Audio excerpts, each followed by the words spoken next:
Baik, Assalamualaikum Bu Ndari. Waalaikumsalam. Ya, Sugeng Injing. Sehat ya kabarnya ya? Alhamdulillah Ya. sehat. Sehat kok ya? Sehat dan bahagia. Ya. Baik, Bu Ndari, sesuai dengan jadwal supervisi kita di tengah semester ini kan rencana besok ini kita akan mengadakan sesi observasi ya. Saya ingin masuk ke kelasnya Bu Ndari. Oh iya. Kelas berapa Bu? Ya? Kelas 6B lah. Kelas 6B. Iya. Nah, kalau yang dulu-dulu yang pernah kemarin kita lakukan supervisi itu kan kesannya saya yang butuh. Saya masuk kelasnya Bu Ndari, kemudian melihat pembelajaran, kemudian saya ngisi instrumen untuk mendapatkan nilai. Oh iya iya. Yang saat ini berbeda. Iya. Kalau dulu kadang saya tiba-tiba masuk kelas, tetapi sekarang sebelum saya observasi di kelas, saya minta waktu mungkin 10-15 menit ke depan untuk melakukan kegiatan pra-observasi. Itu Oh, ya Bu iya. Ndari. Iya. Baik, saya tadi sudah menerima RPP yang mau Bu Ndari gunakan dalam pembelajaran besok. Iya. Nah, karena yang saat ini supervisi itu fokusnya bukan untuk menilai, tetapi membantu mengembangkan potensi atau kemampuan guru dalam melayani pembelajaran di kelas. Iya. Kira-kira besok ketika saya masuk observasi di kelas itu, apa yang ingin Bu Ndari kembangkan dalam pembelajaran itu? Oh iya. Begini Ustadz, terima kasih nih untuk besok itu. Jadi saya memberikan sedikit gambaran saja. Karena ini sesuatu yang baru untuk saya ya kan. Kalau biasanya hanya ditunggui kemudian dinilai sama Ustadz Muji. Nah besok itu karena saya memang kemudian termotivasi untuk bagaimana cara mengajar siswa dengan yang lebih baik. Yang saya kembangkan itu adalah pemahaman materi siswa itu dengan materi yang saya sampaikan besok.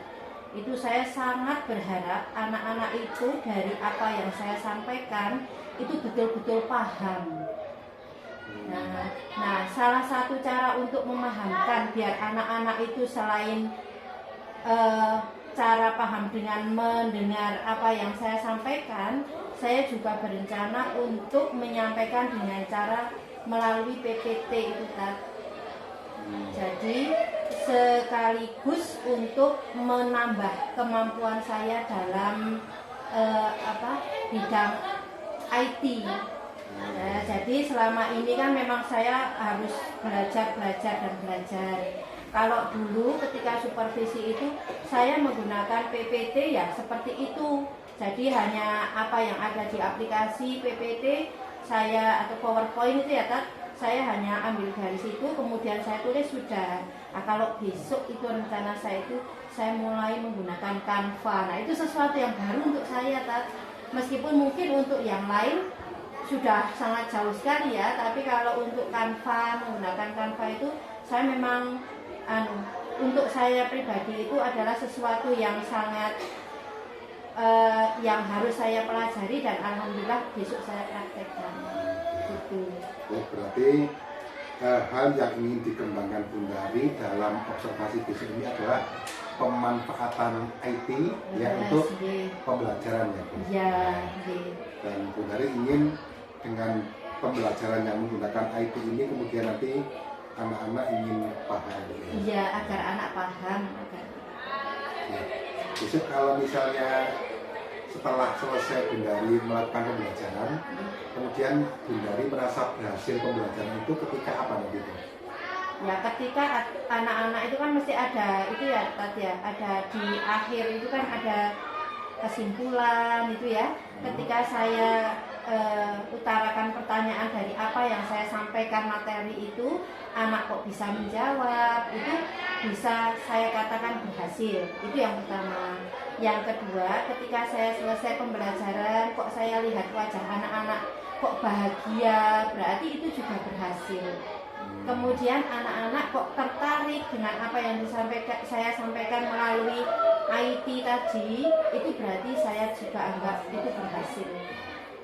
Dan terakhir dari nilai yang dikerjakan oleh anak-anak dari materi yang saya sampaikan, itu juga saya anggap berhasil. tapi setelah pembelajaran Bundari menganggap bahwa pembelajaran berhasil itu ketika nanti di akhir anak bisa menyimpulkan dan bisa menjawab pertanyaan, kemudian mengajak anak bahagia, kemudian anak tertarik, dan kemudian nilai juga baik. Iya. Untuk tahu kalau anak tertarik itu indikatornya apa ya, Bu? Kalau indikatornya ya ketika disampaikan apa yang saya sajikan itu memang betul-betul membuat anak-anak itu konsentrasi untuk memperhatikan. Kemudian kalau anak-anak itu kan tidak bisa dibohongi dengan melihat wajahnya saja, Ustaz. Jadi mereka itu langsung tertuju pada yang saya sajikan, itu berarti juga bisa saya anggap kalau itu anak itu tertarik gitu. Jadi dengan pengamatan. Iya, betul. Baik. Nah, di antara 4 indikator ini kan tidak mungkin nanti saya bisa mengobservasi secara detail semuanya ya. Iya. Bagian mana yang ingin Bu dari saya bantu untuk mengobservasi secara lebih detail di antara 4 ini? Iya. Kalau saya boleh mohon bantuannya Ustadz Muji, besok derek di prioritaskan untuk yang penggunaan IT saja, Ustadz. Ya, insya Allah itu nanti akan ke semua, gitu. Jadi ke pemahaman, ya, ke nilai itu dari IT itu, dari yang saya sajikan. Oke. Nah, tadi saya sudah membaca RPP yang dengan kirimkan ke saya ya.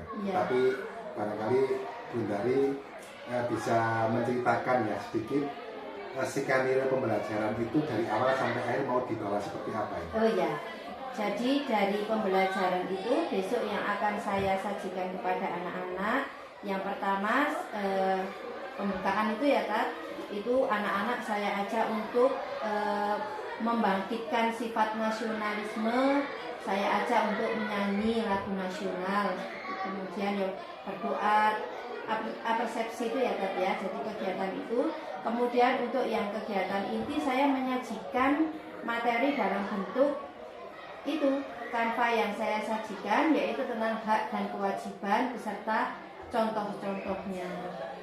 Kemudian untuk yang akhir-akhir pada penyajian itu saya mengajak anak-anak untuk menyanyi tentang hak dan kewajiban agar lebih anak itu lebih mendalam, guys. Jadi ketika hak dan kewajiban itu disalurkan lewat menyanyi, ternyata mudah diingat. Nah, seperti itu. Okay. Kemudian di penutup seperti biasa, tapi sebelumnya saya mengajak anak-anak juga untuk mengenal lagu daerah kita. Itu juga salah satu bentuk dari kewajiban untuk menghormati, menghargai budaya daerah kita. Gitu. Diakhiri dengan doa seperti biasa. Bundari besok dalam memanfaatkan IT pada pembelajaran ini kira-kira kendala atau tantangan apa yang mungkin nanti muncul? Kalau hubungannya dengan IT itu kendala yang biasanya atau yang sudah umum dihadapi, dan itu pun harus saya antisipasi, itu listrik ya Tat. Ya, kadang khawatirnya tiba-tiba padam atau listrik mati gitu.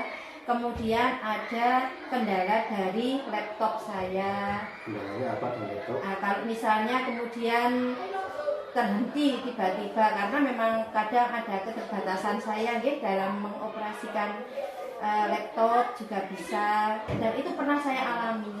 Ya, jadi karena sudah pernah saya alami, maka saya berani mengutarakan kemungkinan kalau besok terjadi seperti itu gitu. Kalau untuk baterai barang insya Allah sudah ready ya. Kemudian mungkin ya yang paling utama ya listrik itu insya Allah. Kalau LCD kan sudah terpasang dan sampai saat ini baik-baik saja. Kalau yang dikhawatirkan itu kemudian betul-betul terjadi, ada alternatif apa yang bisa Bundari upayakan biar pembelajaran tetap bisa berjalan, minimal mendekati sesuai dengan rencana? Ya, kalau itu terjadi, insya Allah saya akan menyiapkan dalam bentuk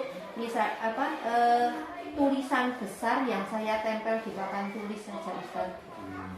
Jadi memang itu untuk mengantisipasi kalau listrik mati itu memang harus ada alternatif terakhir itu. Jadi saya tulis apa itu hak, apa itu kewajiban dalam sebuah karton, nanti ditempel di papan tulis. Itu listrik ya. Kalau laptop gimana antisipasinya? Kalau laptop antisipasinya ya salah satunya ya itu, kemudian larinya ke yang lain, maksudnya pakai kertas ditempel di papan tulis itu. Baik, jadi nanti Bu Dari sudah memikirkan beberapa kemungkinan kendala ya, dan juga sudah menyiapkan alternatif solusinya. Kemudian saya melihat kembali ke RTP lagi ya Bu Dari. Di bagian penutup ini apa yang ingin dengan lakukan untuk menutup pembelajaran di kelas? Ya, kalau untuk bagian penutup ini saya akan melakukan selain mengajak anak-anak untuk membuat kesimpulan, kemudian saya juga mengajak anak-anak untuk mengambil hikmah dari pembelajaran. Hikmah itu apa? Hikmah itu jadi seperti manfaat yang untuk dunia dan akhirat kita gitu loh, untuk rohani dan untuk dunia gitu loh. Jadi kita belajar hak dan kewajiban itu hikmahnya apa untuk kita, manfaatnya apa untuk kita gitu, tapi untuk diaplikasikan dalam kehidupan sehari-hari gitu.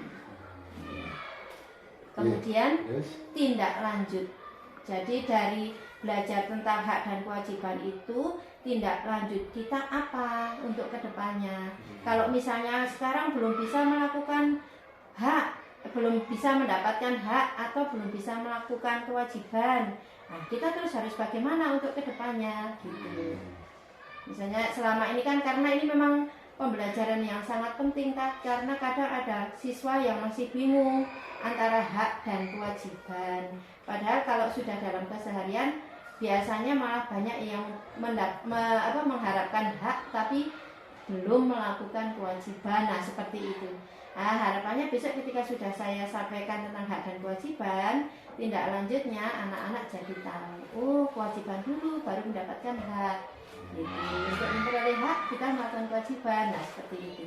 Baik, yang terakhir Bu Dari, ya. Saya naik sedikit ya. Tadi dari indikator keberhasilan pembelajaran kan anak-anak itu bahagia gitu ya. Selain Bu Dari mengamati dari wajah yang terlihat bahagia, untuk mengukur kebahagiaan mereka itu bisa menggunakan cara apa lagi ya Bu selain itu? Kalau misal itu kebahagiaan itu anak-anak bisa menjawab apa yang saya sampai, misalnya saya memberikan pertanyaan kepada anak-anak, kemudian anak-anakku bisa menjawab dengan senang hati, itu berarti anak bahagia. Jadi tidak sekedar wajah, tapi oh berarti betul-betul paham apa yang saya sampaikan gitu. Kalau anak tidak bahagia kan menerima pelajaran pun jadi tidak sama dengan yang dalam keadaan bahagia gitu. Okay. Tapi sebelumnya Ustadz, sebelum kita ke pembelajaran itu memang harus mengkondisikan anak. Jadi anak-anak itu betul-betul senang, betul-betul fresh, betul-betul bahagia ketika menerima itu. Senang hatinya gitu. Ketika ada yang cemberut ya harus kita buat senang dulu. Apa yang mau dilakukan ketika ada yang cemberut? Ayo kita mengkondisinya gimana? Kita tanya dulu.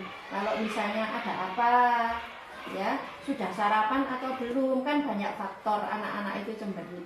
Misalnya dari rumah memang sudah kelihatan tidak ceria gitu ya, kita buat anak-anak kemudian pokoknya kondisinya itu harus anak-anak senang dulu sebelum kita menyampaikan pelajaran. Sulit diterima loh pelajaran kok hati tidak senang itu. Maka kita akan mengukur keberhasilan kita ya dari kondisi anak-anak juga. Ya, berarti saya coba review ya Bu Dari dari awal sampai akhir. Insya Allah besok Bu Dari akan mengajar di kelas 6B dengan materi hak dan kewajiban ya. Nah, kemudian hal yang dikembangkan Bu Dari melalui pembelajaran besok ini adalah ingin meningkatkan kemampuan pemanfaatan IT untuk pembelajaran dengan indikator itu dikatakan berhasil itu ada 4 ya. Ketika di akhir anak bisa mengumpulkan dan menjawab pertanyaan, kemudian wajah anak terlihat bahagia, anak terlihat tertarik melalui pengamatan dan nilainya juga baik. Tapi langkah-langkah sudah disampaikan, termasuk kemungkinan kendala juga tidak ada, listrik mati, laptopnya kadang terganggu, dan sudah menyiapkan apa namanya, alternatif solusi, yaitu Iya, menyiapkan tulisan yang besar menggunakan karton atau Iya. kertas. Iya. Itu, dan besok kan kita sudah jadwalkan hari Rabu tanggal 25 Oktober. Ini Ya. saya bisa masuk observasi jam berapa ya Bunda Ri? Insya Allah jam 7 bisa. 7 sampai jam? Sampai jam 7, 8, 10 deh kalau 2 jam. Berarti 2 JP ya? Ya, 2 JP. Itu kemudian terakhir mungkin Bunda Ri bisa menyampaikan ya, minimal entah perasaan atau apa dirasakan setelah tadi kita melakukan obrolan semacam ini. Oke. Dari obrolan yang tadi saya sampaikan dan pertanyaan-pertanyaan dari Ustadz Muji yang disampaikan ke saya, jujur saja saya senang Ustadz, karena memang harus menurut saya dan itu untuk saya itu peningkatan dalam mengajar itu memang harus setiap hari itu diupdate agar nanti anak-anak itu juga sesuai dengan yang kita harapkan. Anak-anak bisa menguasai materi, anak-anak bisa mengambil hikmah dari materi yang kita laksanakan, dan kedepannya anak-anak bisa melaksanakan dengan baik pembelajaran yang kita sampaikan, terutama yang diaplikasikan dalam kehidupan sehari-hari. Nah, itu saya senang sekali rasanya. Tadi dianu sama Ustadz Muji. Dianu di apa? Ya diberi pertanyaan, saya menjawab sesuai dengan hati nurani saya. Oh, iya. Baik, terima kasih waktunya Bu Dari. Sama-sama, Kita Ustaz. ketemu lagi besok, sampai Insya ketemu Allah. jam 7 sampai jam 8:10. Ya, insya Allah. Berikutnya silahkan untuk bisa melanjutkan agenda atau pekerjaan yang lain. Baik, terima Ustaz. kasih. Assalamualaikum warahmatullahi wabarakatuh. Waalaikumsalam warahmatullahi wabarakatuh.